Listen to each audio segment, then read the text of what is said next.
sa kanila ang mabuting asal at mabait lang kasi nga mga demonyo sila. Kaya tama yan. Sumigaw lahat ng galit! Lahat ng galit na galit! Ang hindi matatapos ang galit bukas! Ang iparirinig ang galit hanggang hindi makulong ang mga putang ina ang magnanakaw! Hindi tayong pwede magalit lang ngayon. Kailangan hanggang bukas, kailangan sa susunod na linggo, kailangan sa susunod na buwan, hanggang umabot ng ilang taon hanggat hindi sila nauubos.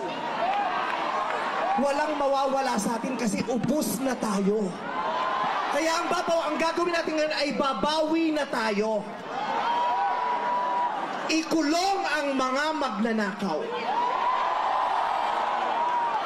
Para sa akin, hindi nga sapat ang kulong. Dapat patayin ang mga korap na magnanakaw. Ibalik ang death penalty para sa mga korap. Para patayin ang mga magnanakaw, ikulong pati pamilya nila.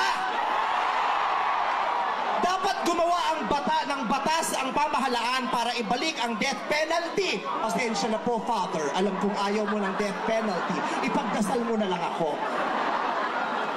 Ibalik ang death penalty para sa magnanakaw. Dahil ang magnanakaw, ang corrupt na public official, hindi ko natatawag ng public official, ang corrupt na politiko ay higit pa sa mamamatay tao.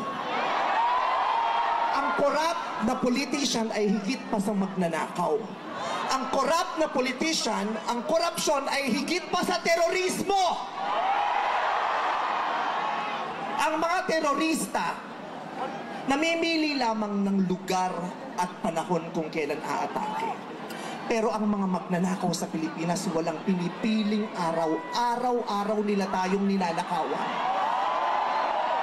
At ang inaatake ng mga terorista, yung mga iba ang pananampalataya, iba ang paniniwala, ibang lahi. Pero ang mga korap, kapwa Pilipinong kalahi ang ninakawan. Kaya hindi tayo pwedeng sumuko lang ng ganito. Kaya hinahamon ka namin, Pangulong Bongbong Marcos, kung gusto mong magkaroon ng magandang legasiya, ang pangalan mo, ipakulong mo lahat ng magnanakaw. Nakatingin kami sa iyo, Pangulong Bongbong Marcos.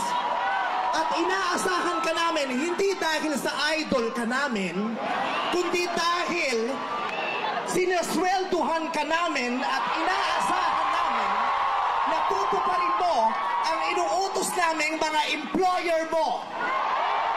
Kami ang nagpapasahod sa inyo, tapos na ang panahon na natatakot tayo sa gobyerno. Takutin natin ang gobyerno dahil ang kapangyarihan nasa sa atin, wala sa kanila. Nakatingin kami sa inyo. Ipakulong lahat ipakulong. Tawiin ang mga ari-arian